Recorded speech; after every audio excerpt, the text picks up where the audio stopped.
ECRO Racing, and this one's a couple of firsts for me.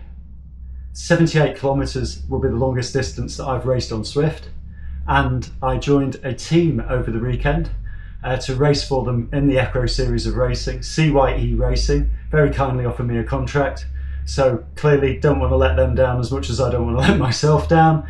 So we'll see how we get on. 78 kilometres on the new Sacre Bleu course around France in the Zwift game, and it's about 400 and so metres of climbing. So more than 120 people in the mass start for this event. Let's see how we go and how long we can hang on in the group and hopefully not die before we get to the finishing line. Hope you enjoy this one. I'm not entirely sure that I will.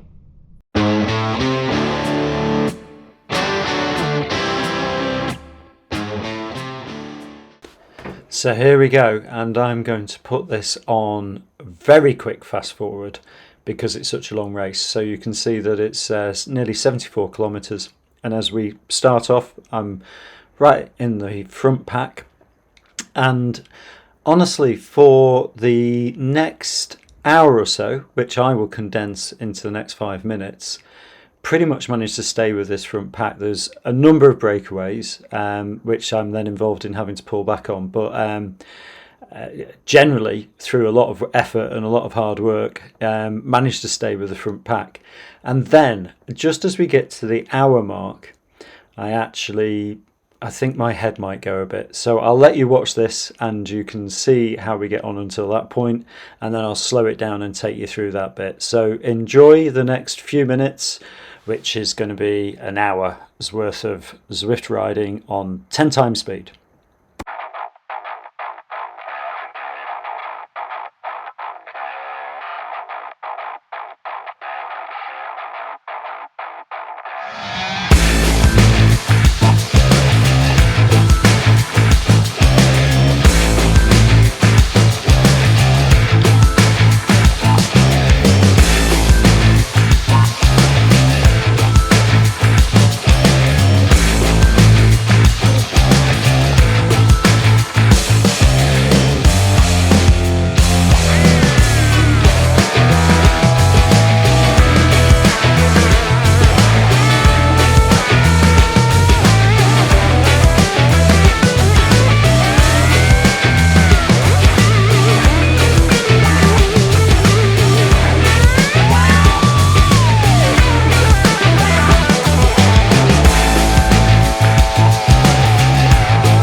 So we're just heading towards the second com of the race, and I think I've got it in my head that I need to be prepared. So I'm taking on some water, taking on some carb and electrolyte juice, and I'm thinking, right, I just need to get myself positioned in the pack, and I'm trying to pull my other water bottle through, as you can see, and I'm pretty tired at this point. And then all of a sudden I realise that we've not even got on the com, and I'm starting to lose the pack. So I put down some power, I'm thinking I can pull them back, but honestly I'm so tired at this point, after having done 45 kilometers, as you can just see, we've just ticked over that I'm really struggling to pull them back. And I think everybody's doing the same thing that I was thinking of doing, which was stay with the pack and then hang on as we go up the com.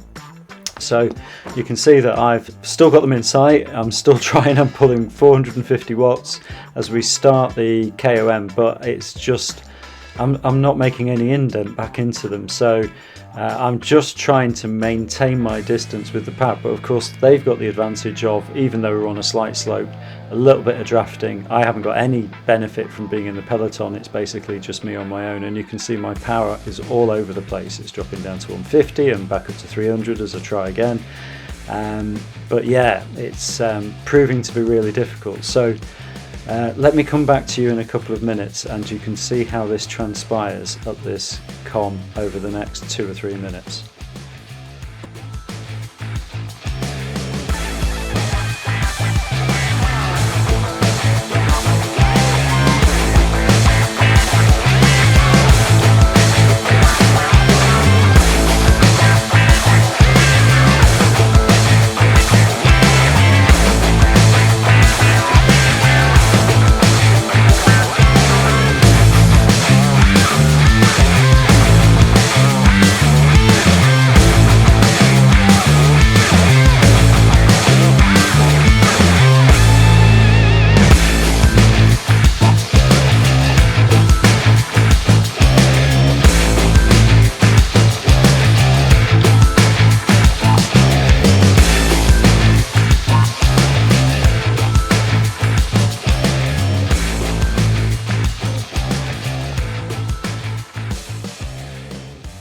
Well, we're at the top, and as you can see, a lot of the pack that I was with for most of the race up until now are now 15 and 16 seconds ahead of me, and I've got this small group just in front of me that I've been trying to chase ever since I lost the main pack, and I'm just trying to pull them back in, and I'm thinking if I can get with these guys, there'll be 4 or 5 of us that can maybe work together, and maybe even pull back the original peloton. I don't know, but let's see how that goes. But I do manage as we come around this corner with the last spurt, and honestly, look at my face, you can see how much this is hurting and how much it's killing me.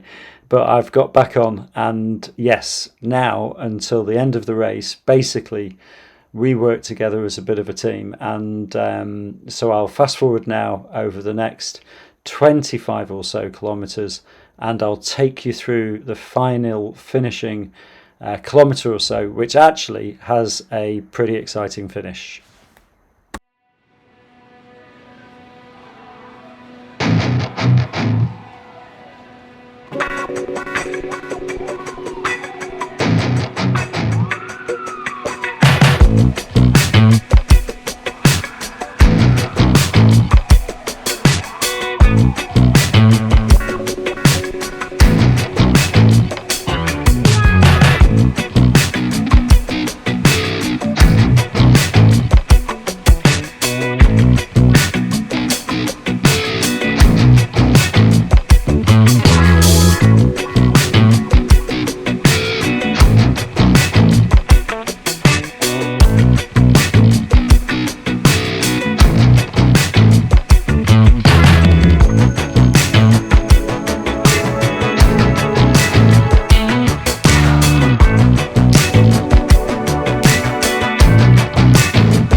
So here we go into the last kilometre, and you can see that there's 4 of us left together. So this rider who's at the front of us 3, and there's a rider just behind me, Billings has been consistently pulling away, and then we've been pulling him back. Clearly a experienced rider trying to break up the small group that we had in, but we've come into the last 0.8 of a kilometre, and now we're quite bunched. And I'm thinking, right, in one of my previous races I left it too late to attack for the finish, and I'm not going to make that mistake now. And everybody's as tired as I am. We've been going for 1 hour and 44 minutes. So as we come into the last half a kilometre, I'm just going to go for it. So here we are in the last half, and you can see I'm out of my seat, and I'm thinking I'm going to try and put a bit of space between me and them. I'm not the world's fastest sprinter over the last 100 or 200 metres, but I figured if I could just get enough space between me and the other 3, I've got half a chance of winning this mini little battle that we've been in, just sat behind the main group. And you can see I've got about 18, 19, 20 metres as we go into the last 200 towards the line, and I'm watching whereabouts they are, and I'm really pushing now. So I'm up to 700 watts, but you can see they're just starting to pull me back in. DOD is there down to 3 metres, 2 metres, 1 metre, but I made it. And you can see how happy I am with that. I'm really pleased with myself, and 9th in the group. I was a bit annoyed with myself on the second com because I was faffing around changing water bottles and stuff, and before I knew it, just as we were coming to the approach, I lost too much ground. And the frustrating thing when that happens is you miss out on the front group, but then when you look at the distance that they keep ahead of you, then when you're in your group, you think, oh, I could have maintained that if I just had a bit more, but I just didn't have any more. So and I ended up in this group that carried on pushing, even though there was only 5 of us, and we had this real gap to the next group behind us. But I mean, that really kept me on my toes. And then in the sort of sprint to the line, if you can say it was a sprint, after 74 kilometres, I suppose it was really. So I was pulling, what, 740 watts at the end there. I just saw with about a kilometre to go that everybody seemed to have legs. And I thought, the last time in the last race, I left it too late, and then they just came past me. And I could see them catching me in about the last 100 metres. I played back, but I was super pleased to hold it. So I'm really, really made up with that as a finish. But you can see how tough it's been all the way through. God only knows what the power is. I mean, let's have a look. Yeah, I mean, it's obviously going to be my best. I guess it's my best for an hour. It'd be my best for an hour and 45. 268 average over an hour and 45. So that's pretty good, isn't it? I think I can be pleased with that. So, as always, thank you very much for watching. This I'm going to try and put up next, and then I've got races 3 and 4 to do. They'll go up in the next few days, so please subscribe if you'd like to watch those. I'm going to try as much as I can to do commentary through them, so they'll be sort of fast forwarded, but I'll try and keep the commentary going with what happened. And I mean, I don't have to tell you how it felt. Fucking difficult. Right, so I'll see you on the next one. Thanks very much.